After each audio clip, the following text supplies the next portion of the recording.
केंद्राची UPS pension scheme आता राज्य सरकारही राबवणार। राज्यातील शासकीय कर्मचाऱ्यांसाठीही नवीन पेन्शन योजना लागू।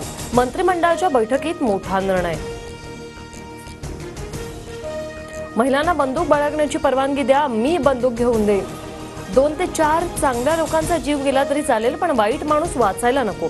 अमरावतीत शिंदे गटाचे पदाधिकारी नानकराम नेबनानींचं वादग्रस्त वक्तव्य।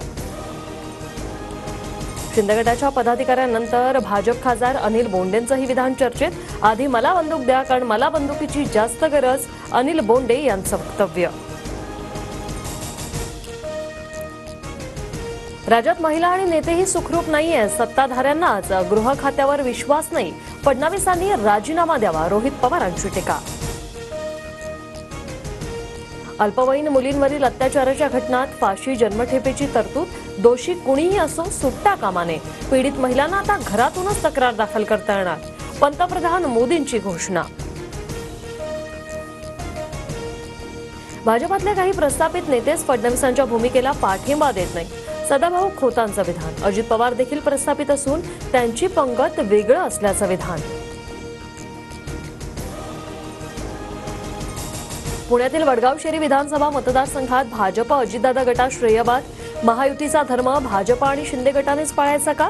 जगदीश मुळीक यांचा सवाल। कार्यक्रम पत्रिकेत शिंदे फडणवीसांचा फोटो न टाकल्यानं नाराजी। प्रेम हे प्रेम असतं, पवारसाहेब आहेत तिथे जास्त बोलायचं नसतं। यापुढे अमोल कोल्हेंच्या नेतृत्वात विकासाचं काम करणार। पवारांच्या भेटीनंतर अजित पवार गटाच्या अतुल बेनकेंची प्रतिक्रिया। महाविकास आघाडीतील जागावाटप होताना थोडा वाद होणं अपेक्षित, पण आम्ही एकमेकांना समजून घेऊन मार्ग काढू, जयंत पाटलांचं वक्तव्य। मुंबईतील 99% जागांवर मवियात सहमती। मुंबई पुन्हा आमच्या ताब्यात असणं गरजेचं, त्यानुसार जागावाटप। 27 तारखेपासून उर्वरित महाराष्ट्राच्या जागावाटपावर चर्चा, राऊतांची माहिती।